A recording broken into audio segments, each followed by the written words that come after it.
우리가 지난주 말씀을 통해서 올해 우리 교회의 목표를 함께 살펴봤습니다. 표어로 이렇게 만들었습니다. 우리 함께 읽어볼까요? 시작. 주목하라, 참여하라, 구원하라 입니다. 우리 올 한 해는 영혼을 구원하는 교회가 되기를 원합니다. 이 일을 하려면 먼저 하나님이 역사하시는 것을 주목해야 합니다. 먼저 일하시는 하나님을 주목하고 그 일을 우리가 보았다면 이제 참여하는 것이 필요합니다. 그렇게 구원하는 올 한 해가 되면 좋겠습니다. 전도를 말하고 있습니다.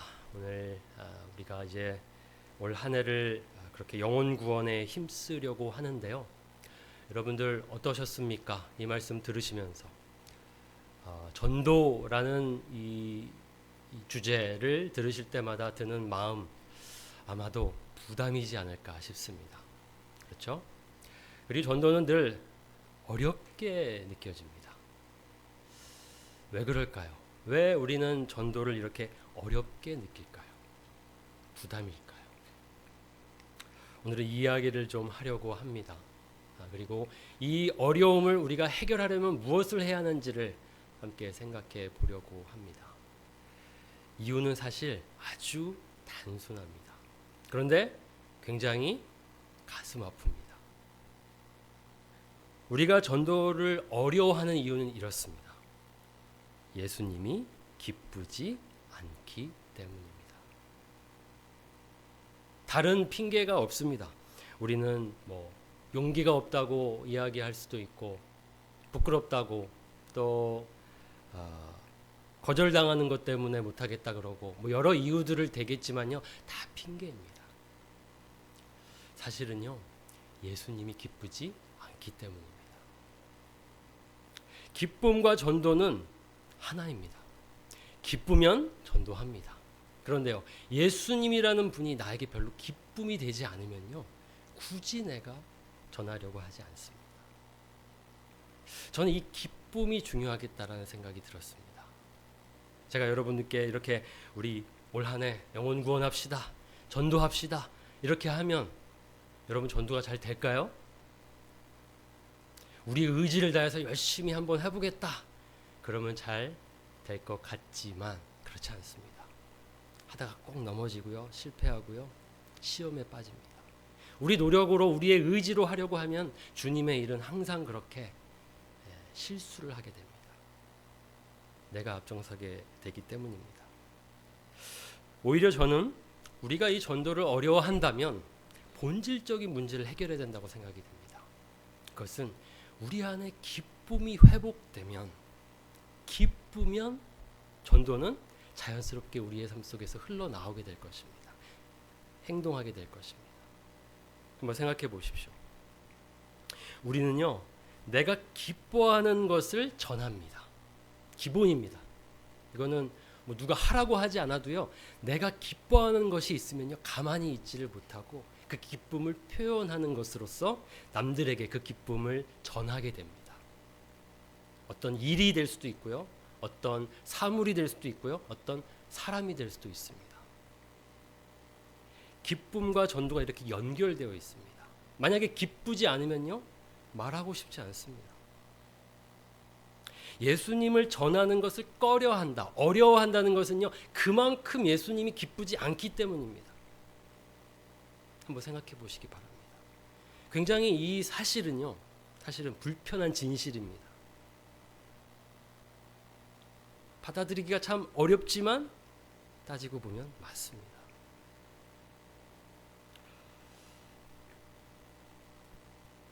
우리가 만약에 게임을 좋아한다, 게임을 좋아하는 우리 자녀들 보면요, 늘 대화의 주제가 게임입니다. 누가 하라고 하지 않아도 그 이야기를 합니다. 왜요? 좋아하니까요. 내가 기뻐하는 것이 게임이니까요. 또 스포츠도 그렇습니다. 내가 스포츠 좋아하면요, 그 이야기를 자꾸만 하고 싶습니다. 지난 있었던 경기에 대한 이야기를 할 수도 있고요. 어떤 선수에 대한 이야기를 할 수도 있고요. 그렇습니다. 풋볼을 좋아하면 자연스럽게 풋볼 전도사가 됩니다. 요즘에 이제 러닝이 아주 붐이라고 한국에서 합니다. 저도 지금 이 러닝에 이제 입문해서 뛰기 시작했습니다. 어떻게 뛰게 되었냐면 우리 아이들이 첫째, 둘째 모두 크로스 컨트리를 학교에서 하거든요. 이제 그걸 이제 매번 응원하러 갑니다. 그러면요 두 가지 마음이 들더라고요. 왜 저거밖에 못할까? 말은 못하죠. 비밀입니다. 왜 저거밖에 못할까? 내가 뛰면 저거보다 훨씬 잘하겠다. 막 그런 생각이 들더라고요. 그리고 두 번째는 우리 아이들이 저렇게 뛰는 모습을 보니까 나도 같이 뛰고 싶다 이런 마음이 들었습니다. 그래서 내 실력도 보여주고 애들하고도 같이 시간을 보내야겠다 이러면서 제가 러닝을 해야겠다는 생각이 들었습니다. 저는 그냥 사실은 인도 트레드밀 하는 거를 좋아했거든요. 그게 언제든지 할 수 있으니까요. 한 10년 동안 열심히 트레드밀을 했었는데 밖에서는 안 뛰었는데요. 이번에 작년에 이제 아이들하고 한번 이 5K 레이스에 참가를 했거든요. 너무 좋더라고요. 이 아이들하고 뭔가를 같이 한다는 게 너무 좋고요. 또 뛰면서 저도 굉장히 상쾌한 기분을 느꼈습니다. 그러면서 요즘에 이 초보 러너들을 런린이라고 부릅니다. 런닝 어린이, 런린이 이렇게 부릅니다. 처음 들어보셨습니까?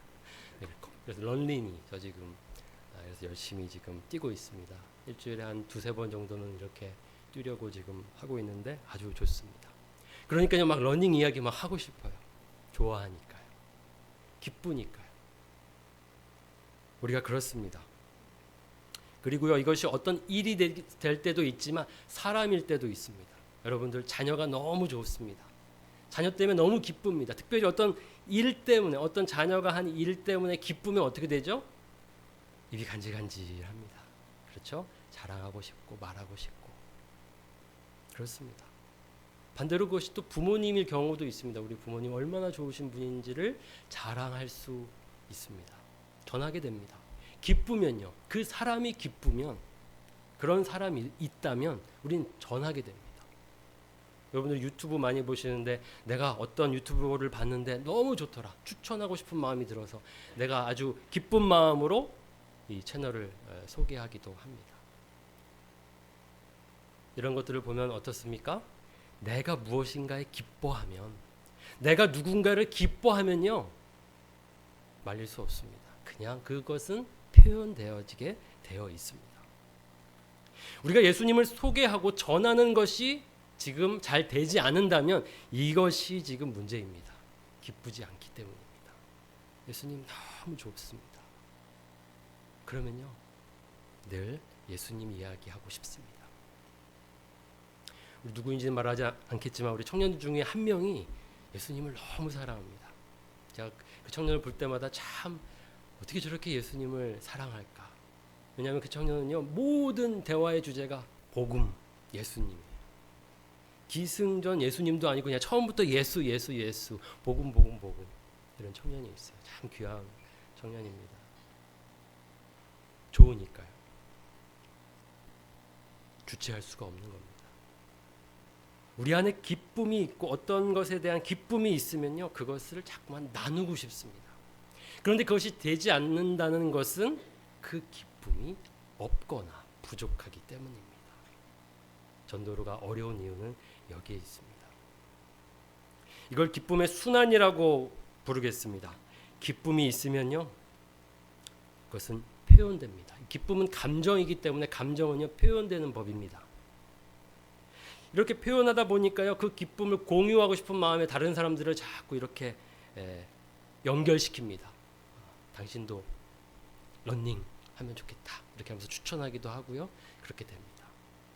예수님이 너무 좋고 예수님 때문에 너무 기쁘면 예수님을 소개하게 되고요. 그래서 그 기쁨을 같이 공유하려고 하게 되어 있습니다. 그래서 이 기쁨의 순환이 이루어집니다. 우리가 지금 올 한 해 함께 영혼을 구원하자 이렇게 목표를 세웠지만 아직 내 마음이 거기에 닿지 않는다. 이 순환을 일으켜야 됩니다. 첫 번째, 열심히 하려고 표현하려고 하는 것에 힘쓰지 말고요. 연결시키려고 힘쓰지 말고요. 우리에게 지금 중요한 것은 나에게 정말 왜 이 기쁨이 없는가를 생각해 봐야 합니다.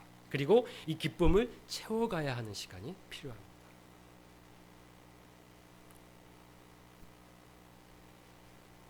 어떻습니까? 여러분들은 지금 무엇으로 기뻐하십니까? 한번 생각해 보시기 바랍니다. 중요한 질문입니다. 복음, 기쁜 소식, 좋은 소식인데 지금 나에게 좋은 소식은 무엇입니까?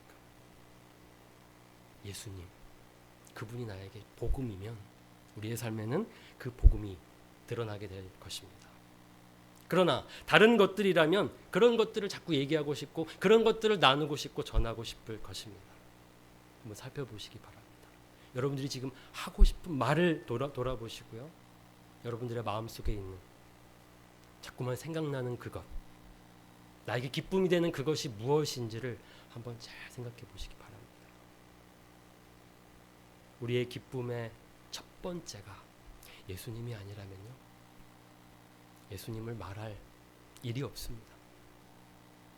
그 첫 번째를 우리는 자연스럽게 얘기하게 될 것입니다.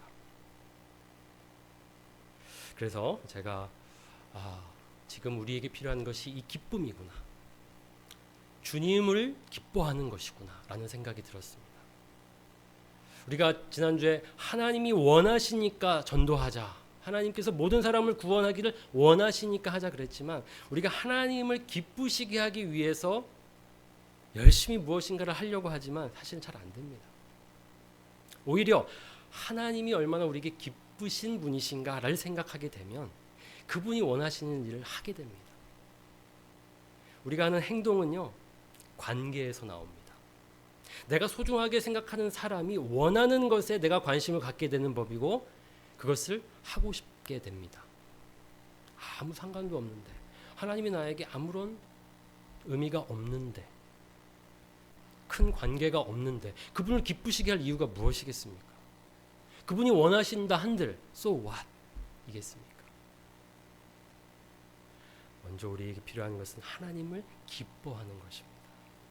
그러면요, 그 기쁨은 표현되어지고 하나님이 원하시는 일들을 하고 싶게 하게 됩니다. 우리는 정말 무엇을 기뻐하고 있습니까? 팀 켈러는요, 우상을 정말 잘 우리에게 설명해 줍니다. 팀 켈러가 이 우상에 대한 설명을 저는 참 이렇게 듣고 해준 이 정의를 듣고 맞다라는 생각을 했습니다.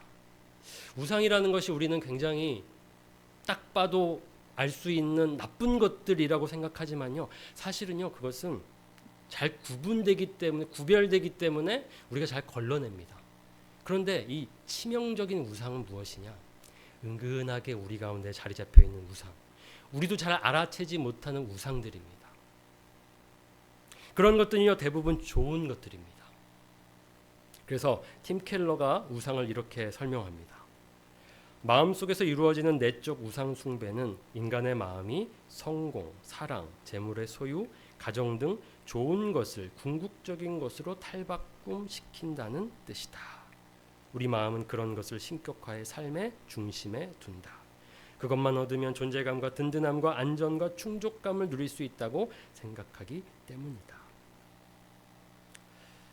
진짜 우리에게 우상들은요, 이렇게 좋은 것들일 가능성이 많습니다. 성공, 사랑, 재물의 소유, 가정, 무엇이 문제입니까? 전혀 문제될 게 없습니다. 이 자체로는 죄도 아니고요, 문제도 아닙니다.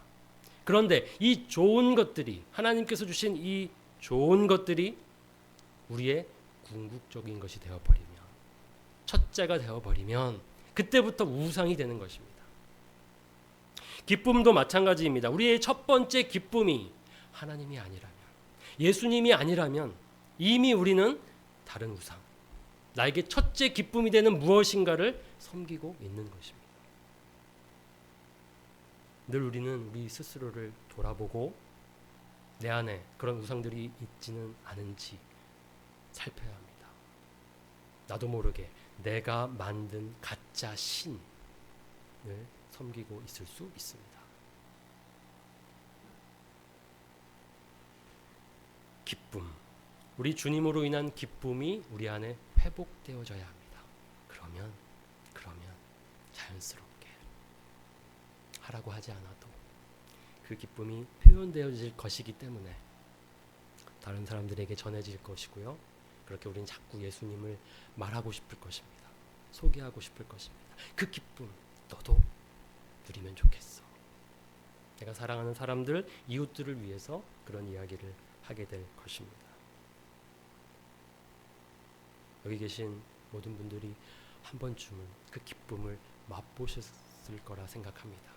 우리가 그 구원의 기쁨, 그 감격이 있었기 때문에 이렇게 예수님 믿게 되었지 않았습니까? 예수님과 함께 지금 살고 있지 않습니까? 그런데 이 기쁨은요, 빼앗길 수 있습니다. 잃어버릴 수가 있습니다. 여러분 안에 주님으로 인한 기쁨, 그것이 정말 가득한지 아니면 다른 것으로 인한 기쁨이 있는지 생각해 보시기 바랍니다.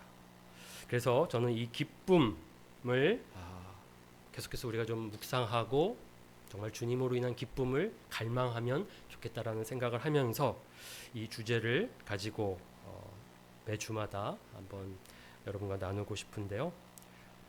그러려면 어떤 말씀을 봐야 하는지 생각하다가 이 기쁨을 회복시키기 위한 편지가 생각났습니다. 우리에게 이미 성경에 기쁨의 회복을 위한 편지가 있습니다. 오늘 우리에게 도착했습니다. 기쁨의 회복을 위한 편지 무엇일까요? 기쁨하면 떠오르는 성경 어떤 책이 떠오르십니까? 빌립보서입니다. 여러분들에게도 나름의 또 의미가 있는 그런 성경책이 있을 수 있겠지만요. 기쁨의 서신이라고 이름 붙여진 빌립보서입니다. 빌립보서는요. 키워드가 바로 기쁨입니다. 이 빌립보서를 함께 봐야겠다. 이 말씀을 통해서 우리 안에 구원의 기쁨이, 그 감격이 회복되어지기를 원합니다. 이 기쁨, 이 빌립보서의 이 기쁨이 키워드인데요. 그것을 어디서 확인할 수 있냐면 어떤 글에 여러 번 강조하는 단어는 그것이 중요하다는 뜻입니다. 그렇죠? 빌립보서는 그렇게 길지 않습니다. 편지가 4장, 총 4장인데요. 여기에 기쁨 또는 기뻐하다라는 동사까지 포함해서 이 언급되는 횟수가 16번입니다. 그 어떤 단어보다도 그 다음으로 아마 많이 언급되는 것이 그리스도일 것입니다. 가장 많이 언급되는 단어는 기쁨, 기뻐하다입니다. 이것으로 우리가 벌써 빌립보서의 주제는 기쁨이구나라는 것을 확인할 수 있습니다. 이 빌립보서는 누가 썼죠? 바울이 썼습니다. 바울이 쓴 편지입니다. 누구에게 쓴 편지일까요? 빌립보라는 지역에 사는 그리스도인들에게 보내는 편지입니다. 그래서 빌립보서 하면은 여기에 벌써 그 수신자가 나와 있는 것입니다. 이 빌립보 교회라고 한다면 이 빌립보 교회는 어떤 교회일까요? 바울이 개척한 교회입니다. 우리 사도행전 같이 이렇게 열심히 살펴봤는데 기억나시죠? 네, 빌립보라는 지역에 바울이 가서 거기에는 유대인들이 많지 않아서 회당도 없었습니다. 기도하는 터에서 유명한 루디아라는 이 옷감 장사를 만나고 그 첫 번째로 믿게 된 사람이 그 루디아였고 그 루디아가 이제 재물이 있었기 때문에 집을 열었고 그곳이 이제 빌립보 교회가 되었습니다. 감옥에 갇혀서 그 간수를 전도하는 일도 있었고요. 빌립보라는 지역은 바울이 개척한 이 교회가 있는 도시입니다. 그리고 이 빌립보는 또 바울이 원래는 이 아시아, 에베소나 이런 현재 이 터키에 해당하는 그 아시아 쪽에서 전도하고 싶었는데 하나님께서 그 길을 다 막으시고 꿈에 마게도냐인을 보내셔서 나를 도우라 이렇게 말씀하게 하셔서 결국에 정말 강권적으로 자신의 뜻대로가 아닌 강권적으로 이쪽 마게도냐 쪽으로 넘어가게 되면서 첫 번째로 도착하는 곳이 이 빌립보라는 지역이었습니다.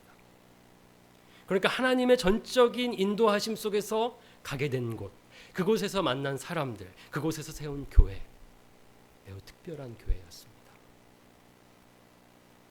바울의 다른 서신서들은 어떤 교회에 문제가 있어서 그 문제를 해결해 주기 위해서 편지를 썼다면 이 빌립보서는요, 특별한 문제가 없습니다.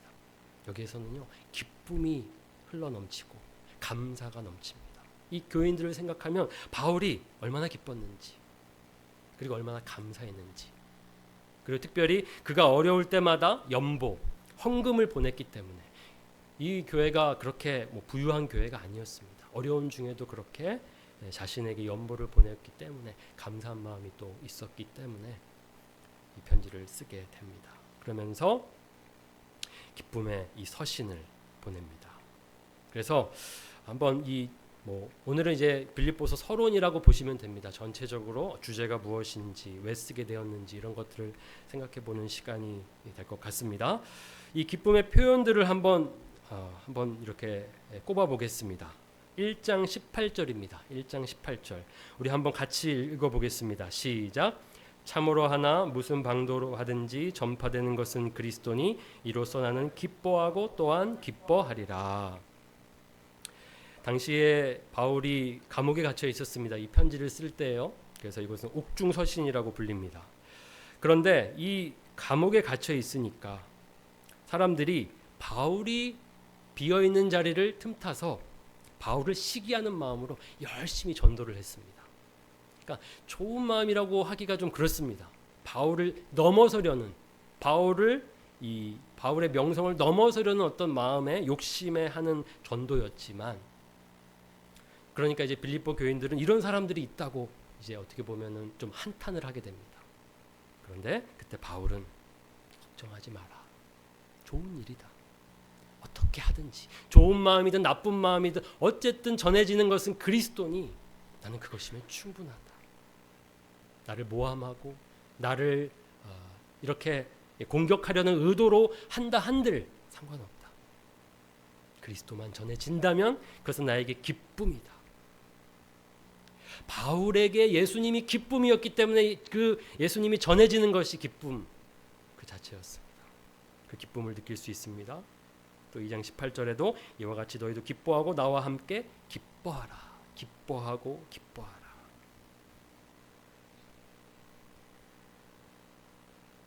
그렇게 이 바울은 이 표현을 하고 있습니다. 또 바울의 현재 상황을 말씀드렸습니다. 지금 감옥에 갇혀 있습니다. 그런데도 그는 기쁘다. 기뻐하고 기뻐하라. 주 안에서 기뻐하라. 다시 말하노니 기뻐하라. 여러 번 이 서신서에 그렇게 자신의 기쁨을 표현하고 있습니다. 그 기쁨을 표현하는 이 현재 상황은 사실 기뻐할 상황이 아닙니다. 그러니까 이 바울의 기쁨은요, 어떤 상황 때문에 오는 기쁨이 아니라는 것을 알 수 있습니다. 그는 현재 감옥에 갇혀 있었습니다. 1장 13절에 보면요, 나의 매임이, 이 표현이 바로 감옥에 갇혀 있다라는 뜻입니다. 그리스도 안에서 모든 시위대 안과 그 밖의 모든 사람에게 나타났으니. 빌립보 교인들이 지금 왕성하게 복음을 전하고 선교해야 할 바울이 이렇게 잡혀 있는 것을 안타까워하니까 걱정하지 마라. 이곳에서도 예수님은 전해지고 있다. 이 시위대에 이 군병들이 믿고 있고 주님께로 돌아오고 있다. 그렇게 하면서 좋은 소식을 전하게 됩니다. 우리의 생각으로는 감옥에 갇히면 그것은 불행이라고 생각하지만 그건 우리의 생각입니다. 하나님은요, 그 매임조차도 사용하십니다. 하나님은 그렇게 주권적으로 역사하신다라는 것을 그가 믿기에, 하나님이 그의 기쁨 그 자체이기에 그는 어떠한 상황 가운데 있든지 기쁨이 충만했습니다. 감옥에 갇힌 중에도 터져나오는 기쁨이라는 것이 놀랍습니다. 우리의 기쁨은 어떻습니까? 바울의 기쁨과 우리의 기쁨을 비교한다면 우리의 기쁨은 너무 외부적인 것에 달려있지 않습니까? 어떤 상황, 내게 있고 없고 소유, 이런 것들에 우리의 기쁨이 좌우되고 알고 있습니다. 그러나 그런 기쁨들은요, 지나가는 잠시의 기쁨에 불과합니다. 진정한 기쁨, 이 내적으로 터져 나오는 기쁨입니다. 언제나 모든 상황 속에서 나와 함께 하시는 예수님으로 인한 그 만족, 그 기쁨, 그것이 가득하면 어떤 상황인들 상관없습니다. 나를 공격한들, 나를 핍박한들 상관없습니다. 그래서 유명한 말씀이죠. 바울이 어떠한 형편에든지 나는 자족하기를 배웠노니 나는 만족한다. 감옥에 갇힌 중에도 그는 자신이 만족하고 있다고, 기쁘다고 표현합니다. 그러면서 자신은 이것을 배웠다. 이 자족하는 법을 배웠다라고 말하면서 그것을 일체의 비결이라고 말합니다. 이것을 기쁨의 비결이라고 말할 수 있습니다. 모든 일 곧 배부름과 배고픔과 풍부와 궁핍에도 처할 줄 아는 일체의 비결을 배웠노라. 왜 우리는 바울이 그토록 어떤 상황에도 굴하지 않고 복음을 전하고 선교했는지 알 수 있습니다. 이 기쁨 때문입니다. 이 기쁨을 주체할 수 없었기 때문에 그가 배고파도, 그가 핍박을 당해도, 죽을 만큼 맞아도 그는 그 일을 멈출 수가 없었습니다. 자신을 사랑하시는 주님 때문에, 그 주님의 사랑이 그를 강권했기 때문에 그 사랑이 계속 그를 밀었던 것입니다. 선교하도록 주체할 수 없는 그 기쁨 때문이었습니다. 이 일체의 비결을 우리도 배워야 하지 않겠습니까? 우리가 어떤 상황에만 우리의 기쁨이 좌우된다면 어려운 상황에는 기뻐할 이유가 없습니다. 그런데요, 어려운 일들은 늘 만납니다. 그럼 어떡합니까? 우리가 항상 기뻐할 수 있겠습니까? 바울처럼 우리도 이 기쁨의 비결을 배우고 깨닫고 가지고 살면 좋겠습니다. 그래서 이 기쁨이 터져 나와서 전하지 않으면 견딜 수 없는 그런 저와 여러분이 되기를 원합니다. 바울의 목표는 그래서 이 기쁨을 회복시켜주는 것이었습니다. 이 빌립보 교인들에게도, 지금 빌립보 교인은 바울이 감옥에 갇혀 있으니까 안타깝고 슬프고 한탄스럽고 그랬습니다. 원망스럽고 그랬습니다. 그런데요, 바울은 지금 그들에게 오히려 기뻐하라고, 다른 것 때문에 그렇게 슬퍼하지 말고 주님 안에 있음을 기억하고 주님 안에서 기뻐하라고 말합니다. 지금 바울은 직접 가지 못합니다. 편지를 보내서 가고 있습니다. 그런데 정말 그는 가고 싶습니다. 그래서 가게 되면, 만나면 하고 싶은 일도 너희들의 기쁨이 충만해지게 되는 것이다 라고 이야기합니다. 1장 26절 말씀을 쉬운 성경으로 한번 읽어보겠습니다. 같이 읽겠습니다. 시작. 내가 다시 여러분에게 가게 되면 예수 그리스도 안에서 여러분의 기쁨이 충만하게 될 것입니다. 바울의 목표를 알 수 있습니다. 바울이 이 목회하는 목표입니다. 영혼들을 기쁨 가운데로 인도하는 것입니다. 기쁨이 충만하게 하는 것입니다. 내가 너희들에게 갈 수 있다면 너희들은 나를 만나서 예수 그리스도 안에서 기쁨이 충만해질 것이다. 바울의 목표였습니다. 바울의 목표라고만 볼 수 있겠습니까? 하나님의 목표입니다. 하나님은요, 우리에게 기쁨을 주기 원하십니다. 그 기쁨이 충만해지기를 원하십니다. 예수님이 그렇게 말씀하셨습니다. 예수님이요, 요한복음 15장 11절에 이렇게 말씀하십니다. 내가 이것을 너희에게 이름은 내 기쁨이 너희 안에 있어 너희 기쁨을 충만하게 하려 함이니라. 예수님은 늘 그 기쁨으로 가득하셨습니다. 이 기쁨이라는 것은요, 다른 것에 대한 기쁨이 아니라 하나님으로 인한 아버지에 대한 기쁨이었습니다. 그 관계에서 오는 기쁨이었습니다. 그 만족이었습니다. 우리는 모두 죄인이기 때문에 하나님의 영광에 이를 수가 없고 하나님과 관계를 맺을 수가 없습니다. 그러면요, 그 예수님의 기쁨을 우리는 맛볼 수 없습니다. 그래서 그 기쁨 맛보게 해주기 위해서 예수님이 오셨습니다. 그러려면 우리의 관계가, 하나님과의 끊어진 관계가 회복되어져야 했으니까요. 그래서 내 기쁨, 아버지와 맛보고 있는 이 아버지와 함께 누리고 있는 이 기쁨을 너희에게 주기 위해 내가 왔노라. 너희에게 말하노라. 예수님의 마음을 우리는 확인할 수 있습니다. 기쁨의 충만입니다. 하나님이 우리에게 이 기쁨 주기를 원하시고 충만하게 주기를 원하십니다. 그 기쁨을 받으시기 바랍니다. 앞으로 이 빌립보서를 우리가 살펴볼 텐데요. 이 목표를 가지고 보시기 바랍니다. 내 안에 구원의 기쁨이 회복되어지기를 원합니다. 이 감격이, 이 열정이 가득하기를 원합니다. 그러면 자연스럽게 우리는 전하지 않으면 안 될 것입니다.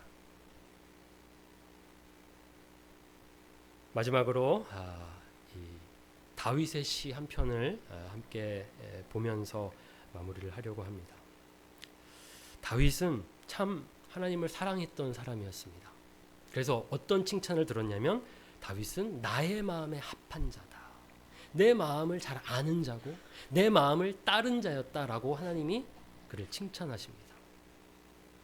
그런데요, 이 다윗이 늘 하나님으로 인하여 만족하고 기뻐하고 감사했던 이 다윗이 언제 범죄했습니까? 언제 넘어졌습니까? 하나님으로 인한 기쁨을 상실했을 때 넘어졌습니다. 그 기쁨이 다른 것으로 대체되면서 그는 넘어지게 된 것입니다. 모든 것이 형통했습니다. 나라는 자신의 이 다스림 속에서 잘 번성을 이루고 있었고요. 전쟁에서는 계속 승리하고 있었고요. 그랬습니다.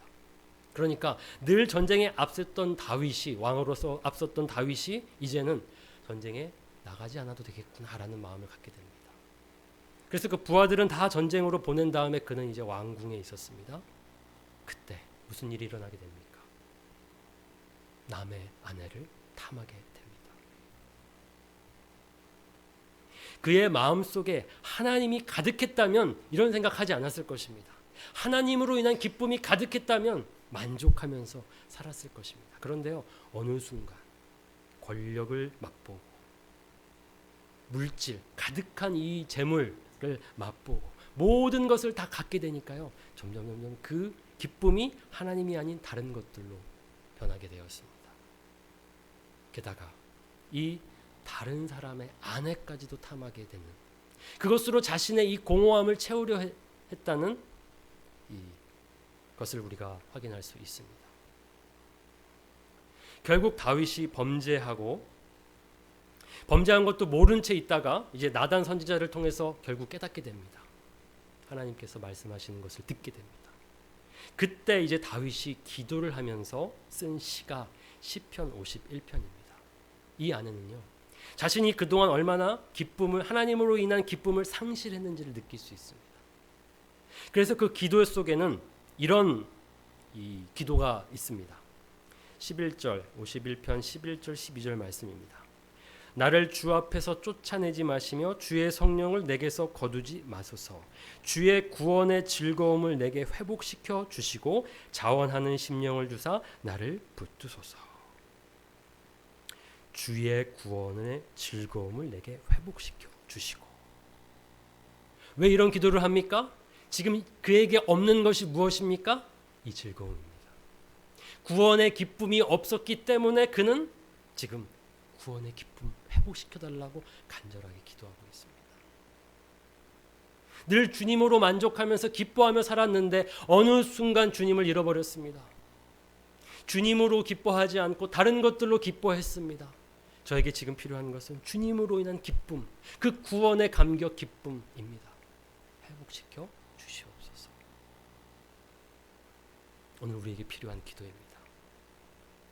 이 구원의 즐거움, 구원의 감격이 회복되어지기를 우리 하나님 앞에 간구합시다. 하나님께서 그 은혜를 우리에게 주실 줄 믿습니다. 그래서 우리 안에 그 기쁨이 차오르고 차올라서 오버플로잉 넘쳐 흘러서 다른 이들에게도 전하지 않으면 안 되는 그런 일들이 우리에게 일어나게 될 줄 믿습니다. 우리 간절한 마음으로 그렇게 구원의 기쁨이 회복되기를 위해서 같이 기도하면 좋겠습니다. 우리 먼저 찬양하시겠습니다. 우리 찬양팀 앞으로 나와주시기 바랍니다.